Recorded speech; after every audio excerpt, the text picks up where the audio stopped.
Gold is everywhere. बहुत से लोग यही सोचते हैं कि सोना दुनिया की चंद खास जगहों और देशों में ही पाया जाता है, लेकिन दोस्तों यह बात बिल्कुल भी सच नहीं है। सोना एक ऐसा एलिमेंट है जो कि पूरी दुनिया में मौजूद है।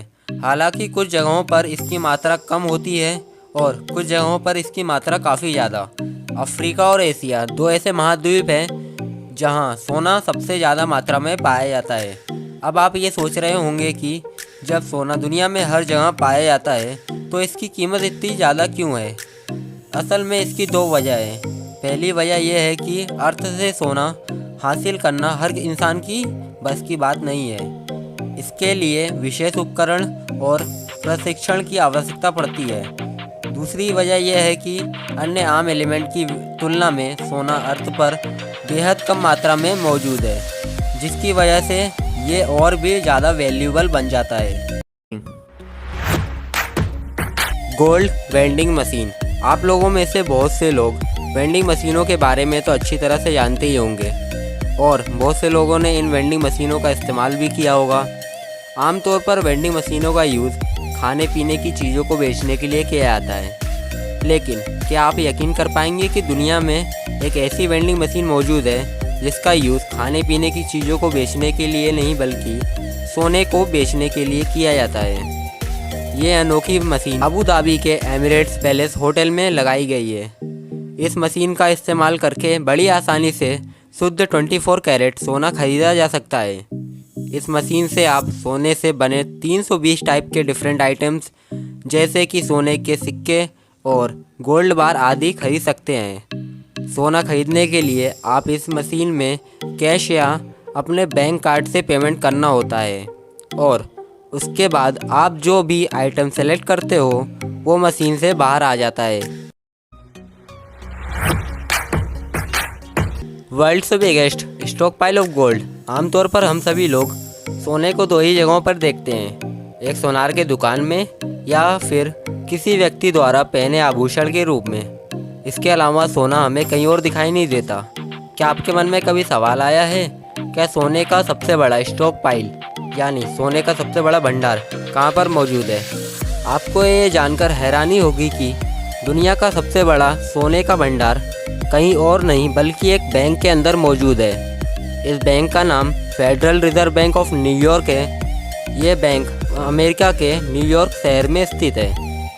इस बैंक के अंदर लगभग 5,50,000 प्योर सोने से बनी गोल्ड बार मौजूद है। ये इतना ज़्यादा सोना है कि इसे देखकर किसी की भी नीयत खराब हो सकती है। इस सोने के भंडार में 2 से 5% तक का हिस्सा अमेरिका का है और बाकी अन्य देशों का। Gold nugget. ये बात तो आप सभी जानते होंगे कि अर्थ पर सोने बहुत छोटे छोटे कणों में मौजूद हैं। अर्थ से सोने को निकालने वाले लोग इन छोटे छोटे पार्टिकल्स को इकट्ठा करते हैं, जिसमें बहुत समय लग जाता है, लेकिन कई बार कुछ किस्मत वाले लोगों को ये सोना अर्थ से बड़ी डली के रूप में मिल जाता है। सोने के इस डली को गोल्ड नगेट कहते हैं। गोल्ड नगेट पूरी तरह से शुद्ध सोने से बने होते हैं। इतिहास में बहुत बार सोने से बने बहुत बड़े बड़े गोल्ड नगेट मिल चुके हैं। मानव इतिहास का सबसे बड़ा गोल्ड नगेट साल 1869 में ऑस्ट्रेलिया के विक्टोरिया में पाया गया था। इस विशाल गोल्ड नगेट का वेट 72 केजी था। उस समय इस गोल्ड नगेट का नाम वेलकम स्ट्रेंजर रखा गया था। आज 150 साल बीत जाने के बाद भी ये गोल्ड नगेट अब तक का पाया जाने वाला सबसे बड़ा गोल्ड नगेट बना हुआ है। आज के समय में इस गोल्ड नगेट की कीमत करोड़ों रुपए में है। Gold can eaten. ये बात शायद आपको और भी अजीब लगे, लेकिन ये पूरी तरह से सच है कि सोने को खाया भी जा सकता है। हालांकि इसको सॉलिड फॉर्म में नहीं खाया जा सकता, बल्कि पाउडर और लिक्विड फॉर्म में ज़रूर खाया जा सकता है। दुनिया में ऐसे बहुत से महंगे रेस्टोरेंट और होटल्स मौजूद हैं जो अपने मेन्यू में सोने से बने आइटम्स ऑफ़र करते हैं। खाने में इस्तेमाल किए जाने वाले ये सोना साधारण सोने से अलग होते हैं। इस खास किस्म के सोने को E175 का नाम दिया गया है। खाने में इस्तेमाल करने से पहले ये कंफर्म किया जाता है कि ये सोना पूरी तरह से प्योर है या नहीं, ताकि इंसान के शरीर में जाने के बाद ये किसी टाइप के इन्फेक्शन की वजह नहीं बन जाए। दुनिया के बहुत से पकवानों में सोने के पाउडर और वर्क की शेप में ऊपर से सजावट करने के लिए डाला जाता है। सोने से बने इन महंगे पकवानों की कीमत लाखों रुपए में होती है। Gold in human body. बहुत से लोग ये नहीं जानते होंगे कि सोना इंसान के शरीर में भी मौजूद होता है। समय समय पर यह बात साबित की गई है कि इंसान के विभिन्न अंगों में सोना पाया जाता है। इंसान के शरीर में पाए जाने वाले गोल्ड के पार्टिकल्स इतने छोटे होते हैं कि उनको माइक्रोस्कोप से देखना संभव नहीं हो पाता है। कुछ साल पहले एक स्टडी में पाया गया था कि सोने के ये छोटे छोटे पार्टिकल्स इंसान के सर के बालों में मौजूद होते हैं। ये छोटे छोटे पार्टिकल्स की संख्या इतनी ज़्यादा होती है कि उनको गिन पाना भी मुमकिन नहीं हो पाता है। इसके अलावा एक स्टडी में ये भी पाया गया था कि इंसान के दिल के अंदर सोने के ये छोटे छोटे पार्टिकल्स मौजूद होते हैं। शोधकर्ताओं ने ये बताया है कि इंसान के शरीर में सोने के सबसे ज़्यादा मात्रा दिल के अंदर ही पाया जाता है। एक 70 केजी वाले इंसान के अंदर लगभग 0.2 mg सोना पाया जाता है।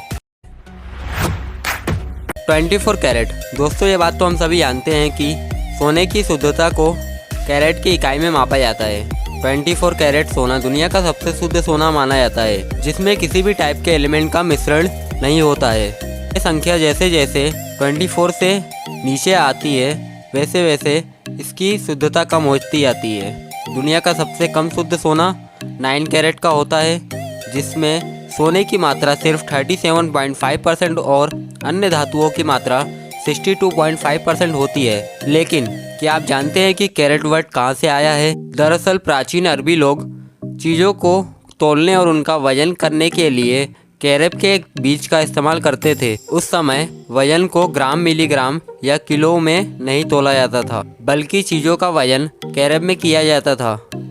खास तौर पर महंगे आभूषणों और धातुओं को तौलने के लिए कैरेट के बीज का इस्तेमाल किया जाता था।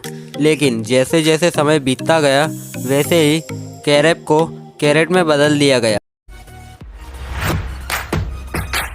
वर्ल्ड से स्ट्रॉन्गेस्ट मेटल। ये बात कुछ लोग ही पहले से जानते होंगे कि सोना दुनिया के सबसे मजबूत एलिमेंट में से एक होता है। ये इतना मजबूत होता है कि इसको डिस्ट्रॉय करना लगभग इम्पॉसिबल होता है। जहां दूसरे मेटल्स को अत्यधिक हीट या दूसरे केमिकल से डिस्ट्रॉय किया जा सकता है, वहीं सोने पर इन चीज़ों का कोई भी असर नहीं पड़ता है। अत्यधिक हीट पर सोने को पिघलाकर कोई दूसरा आकार तो दिया जा सकता है, लेकिन इसको ख़त्म नहीं किया जा सकता। साइंटिस्ट ने इसको हर प्रकार से नष्ट करने की कोशिश की, लेकिन उन्होंने पाया कि ऐसा करना लगभग इम्पॉसिबल है। इसके साथ ही सोने पर हवा, पानी, नमक और अन्य किसी केमिकल्स का इफेक्ट नहीं पड़ता है। इसलिए सोने को the most noble of all metals कहा जाता है। यही कारण है कि अर्थ पर आज तक जितना भी सोना खोजा गया या पाया गया है वो अभी भी अर्थ पर मौजूद है। Gold is ductile. आप सभी लोगों ने सोने को कभी ना कभी तो हाथ में लेकर देखा ही होगा। हाथ में पकड़ने पर लगता है सोना बहुत कठोर होता है, पर अगर इसको बैंड यानी मोड़ा जाए तो वो टूट जाएगा। लेकिन हकीकत में ऐसा नहीं होता है। असल में सोना कोमल और नमनीय एलिमेंट होता है। सोना इतना कोमल होता है कि उसका बेहद बारीक धागा भी बनाया जा सकता है। बताया जाता है कि 28 ग्राम सोने से 80 किलोमीटर लंबा धागा तैयार किया जा सकता है। पुराने समय में राजा महाराजा अपने कपड़ों में इसी प्रकार सोने के धागे का यूज करवाते थे। इस धागे से कपड़े के ऊपर कढ़ाई का काम भी किया जाता था। आज भी दुनिया के बहुत से अमीर लोग सोने के धागों और तारों से बने कपड़े पहनते हैं। इन कपड़ों की कीमत अरबों रुपए तक पहुंच जाती है। हमारे भारत में भी सोने से बने कपड़ों के बहुत से मामले देखे जा चुके हैं। हेलो गाइस, अगर आप लोगों ने मेरे चैनल को सब्सक्राइब नहीं किया है तो सब्सक्राइब जाके कर लो और बेल आइकन को टैप कर दो ताकि मेरी नई नई वीडियोस जब अपलोड हो तो आप तक तुरंत पहुंचे। Melting point of gold. ये बात तो आप सभी जानते होंगे कि दुनिया में मौजूद प्रत्येक एलिमेंट का अपना एक मेल्टिंग पॉइंट होता है। एलिमेंट को जब उसके मेल्टिंग पॉइंट तक गर्म किया जाता है तो वो पिघलना शुरू हो जाता है। दुनिया भर में एलिमेंट से बनी इन सभी चीज़ों को इसी प्रकार पिघलाकर बनाया जाता है। अन्य सभी एलिमेंट की तरह सोने का भी अपना एक मेल्टिंग पॉइंट होता है। वैसे देखने में ऐसा नहीं लगता, लेकिन सोने का मेल्टिंग पॉइंट आमतौर पर इस्तेमाल होने वाले एलिमेंट से काफ़ी ज़्यादा होता है। जहां अन्य एलिमेंट्स आमतौर पर 1000 से लेकर 1500 फ़ारेनहाइट के बीच पिघल जाते हैं, वहीं गोल्ड 1945 फ़ारेनहाइट पर पिघलना शुरू हो जाता है। इसके साथ सोने का बॉइलिंग पॉइंट भी अन्य कई एलिमेंट्स से काफ़ी ज़्यादा होता है। सोने का बॉइलिंग पॉइंट 4892 फ़ारेनहाइट होता है। इतने ज़्यादा तापमान पर जरा सी भी गलती इंसान के लिए जानलेवा साबित हो सकती है। आपको इन फैक्ट में से सबसे अच्छा फैक्ट कौन सा लगा वो कमेंट बॉक्स में ज़रूर लिखिए, और आपको न्यू वीडियो को इस टॉपिक के ऊपर चाहिए वो भी कमेंट बॉक्स में ज़रूर लिखिए। मैं उस टॉपिक पे वीडियो बनाने की पूरी कोशिश करूँगा। Thank you for watching my video.